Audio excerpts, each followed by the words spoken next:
Pessoal, então dando continuidade à nossa aula, esse é o último vídeo dessa aula de estabilidade de corpos flutuantes e nós vamos fazer um exercício sobre estabilidade, tá? O exercício fala o seguinte, olha, eu tenho um cilindro de diâmetro D e altura H e ele flutua verticalmente como está mostrado aqui na figura. A densidade do cilindro é D, e a da água vale 1. Calcular a expressão D sobre H para essa condição de equilíbrio. Se a gente está em equilíbrio, a gente sabe que a primeira coisa é que a força na direção Z, a força vertical, é igual a zero, somatório de forças, né?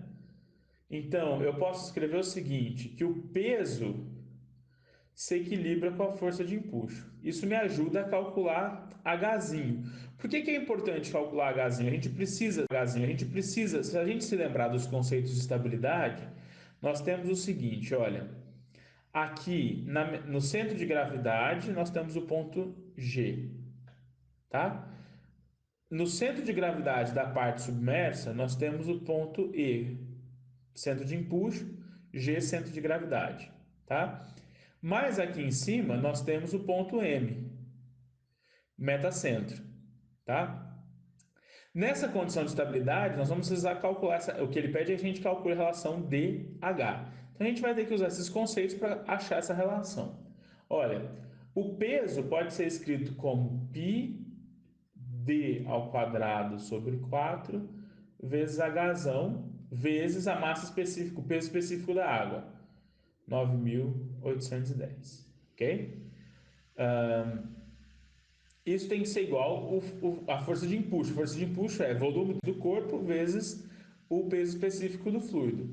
Perdão, aqui 9.810 vezes a densidade, que é o peso do cilindro, tá? Isso aqui, 9.810 vezes a densidade, dá o peso específico desse material.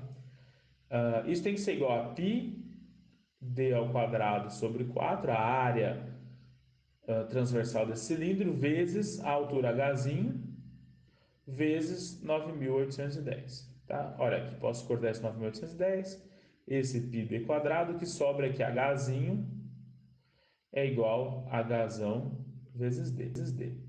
Ok? Agora, vamos calcular a nossa distância do metacentro ao ponto E, ao centro de empuxo.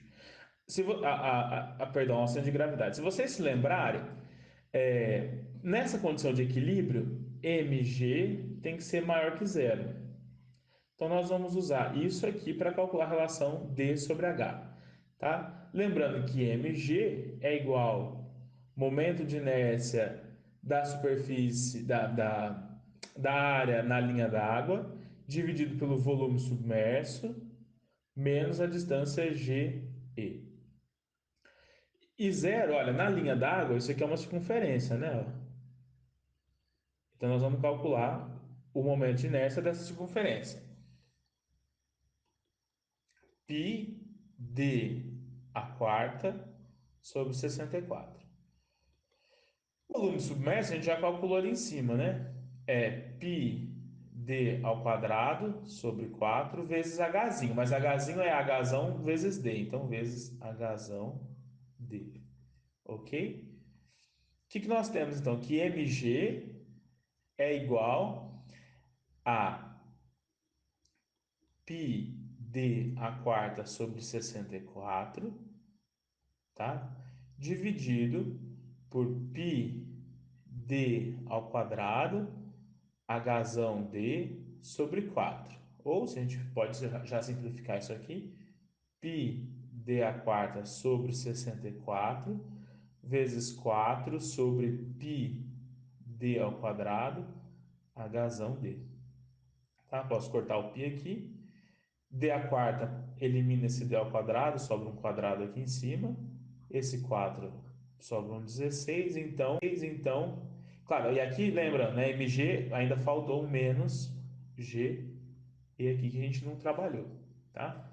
Então, o que sobrou? Sobrou aqui mg, tem que ser maior que zero, tá? E a gente tem o seguinte, que das simplificações, d ao quadrado sobre 16 Hzão d menos distância GE.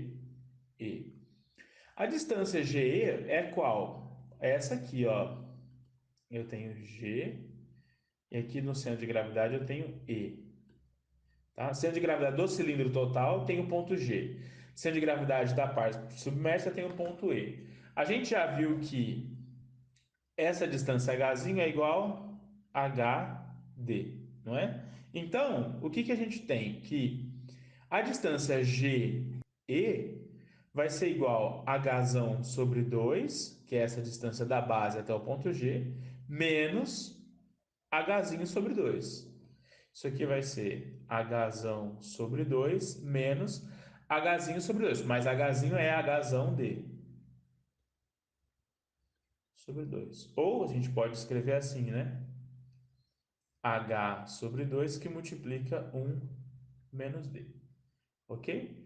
E a gente sabe o seguinte, olha, que mg tem que ser maior que zero. Então, d ao quadrado sobre 16hd tem que ser maior do que h sobre 2 que multiplica 1 menos d. Ok?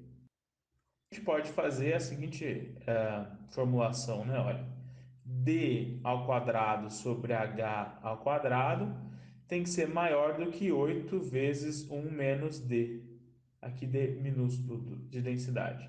Ou d sobre h maior do que a raiz de 8 que multiplica 1 menos d. Ou seja, se eu tiver essa relação de d sobre h, respeitando essa condição de maior que raiz de 8, 1 menos d, eu tenho esse cilindro em equilíbrio, tá? Do contrário, esse cilindro vai tombar, ok? Vai buscar outra situação de equilíbrio. Então é isso, pessoal. Muito obrigado e até a próxima aula que a gente vai falar sobre equilíbrio relativo. Um abraço.